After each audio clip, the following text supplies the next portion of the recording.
बहुत समय पहले की बात है। एक हरे भरे जंगल के बीचों बीच एक बड़ा सा पीपल का पेड़ था। उसी पेड़ पर रहता था एक प्यारा सा हरा तोता जिसका नाम था मिट्ठू।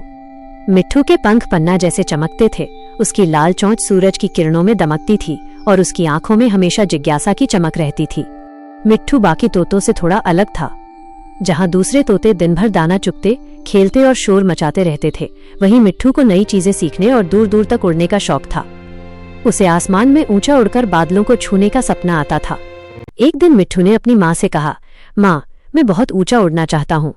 मैं देखना चाहता हूँ कि इस जंगल के पार क्या है।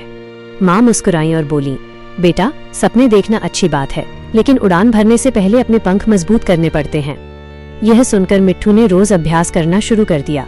वो सुबह सुबह उठकर लंबी उड़ान भरता, तेज हवा का सामना करता और ऊंची डालियों पर बैठने की कोशिश करता। कई बार वो गिर भी जाता, लेकिन उसने हार नहीं मानी। एक शाम अचानक जंगल में भयानक तूफान आ गया। तेज हवाएं चलने लगी, पेड़ झूमने लगे और छोटे छोटे पक्षी डरकर अपने घोंसलों में छिप गए। मिट्ठू भी डर गया, लेकिन तभी उसने देखा कि एक छोटा सा नन्हा चिड़िया का बच्चा पेड़ की डाली से गिरने वाला है। मिट्ठू के मन में डर और साहस दोनों साथ साथ थे। उसने सोचा, अगर मैं अभी नहीं उड़ा तो मेरा अभ्यास बेकार है। वह तेज हवा में पंख फैलाकर उड़ा। हवा उसे इधर उधर धकेल रही थी, पर उसने हिम्मत नहीं हारी। बड़ी मुश्किल से उसने उस चिड़िया के बच्चे को अपनी पीठ पर संभाला और सुरक्षित घोंसले तक पहुंचा दिया। जंगल के सारे पक्षी ये देखकर हैरान रह गए। मिट्ठू ने न सिर्फ ऊंची उड़ान भरी, बल्कि किसी की जान भी बचाई। तूफान के बाद सबने मिट्ठू की बहुत प्रशंसा की। अब वो सिर्फ एक सपने देखने वाला तोता नहीं था, बल्कि जंगल का छोटा सा हीरो बन गया था। धीरे धीरे उसका आत्मविश्वास बढ़ता गया। एक दिन उसने सचमुच जंगल की सीमा पार कर ली। उसने दूर तक फैले खेत देखे, एक बहती हुई नदी देखी और एक छोटा सा गांव भी देखा। गांव में एक छोटी सी लड़की रहती थी जिसका नाम था गुड़िया। वो रोज अपने घर की छत पर आकर पक्षियों को दाना डालती थी। मिट्ठू दूर से उसे देखता रहा।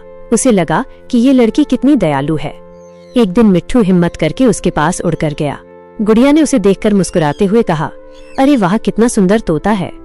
धीरे धीरे मिट्ठू और गुड़िया की दोस्ती हो गई। गुड़िया उससे बातें करती और मिट्ठू उसकी आवाज की नकल करता। वो नमस्ते और गुड़िया बोलना सीख गया। पूरे गांव में सब लोग उस बोलने वाले तोते को देखने आने लगे। एक दिन गांव के एक आदमी ने सोचा कि इस तोते को पिंजरे में बंद कर लिया जाए ताकि वो रोज उसे बोलते हुए सुन सके। उसने जाल बिछा दिया। मिट्ठू जाल में फंस गया। गुड़िया ने जब ये देखा तो वो बहुत दुखी हुई। उसने तुरंत जाकर जाल खोल दिया और मिट्ठू को आजाद कर दिया। मिट्ठू उड़कर फिर पेड़ की ऊंची डाली पर जा बैठा। उसने पहली बार समझा कि आजादी कितनी कीमती होती है। उसने तय किया कि वो हमेशा खुले आसमान में ही रहेगा।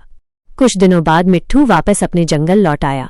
उसने अपने दोस्तों को गांव की बातें सुनाई। अब वो सिर्फ ऊंचा उड़ने वाला तोता नहीं था, बल्कि समझदार और अनुभवी भी बन चुका था। उसने सबको सिखाया कि सपने देखो, मेहनत करो, दूसरों की मदद करो और अपनी आजादी की कद्र करो। धीरे धीरे जंगल के सारे छोटे पक्षी उससे प्रेरणा लेने लगे। मिट्ठू उन्हें उड़ान की नई तरकीबें सिखाता और कहता, माइनस, डर के आगे ही असली आसमान है। समय बीतता गया और मिट्ठू की कहानी पूरे जंगल में मशहूर हो गई। हर नई पीढ़ी के पक्षी को ये बताया जाता कि एक छोटा सा तोता भी बड़ा बदलाव ला सकता है, अगर उसके अंदर हिम्मत और नेक दिल हो। और इस तरह मिट्ठू की उड़ान सिर्फ आसमान तक नहीं रही, बल्कि सबके दिलों तक पहुंच गई। सपनों को सच करने के लिए मेहनत, साहस और दया, ये तीनों जरूरी हैं। और सबसे बड़ी बात, आजादी से बढ़कर कुछ भी नहीं।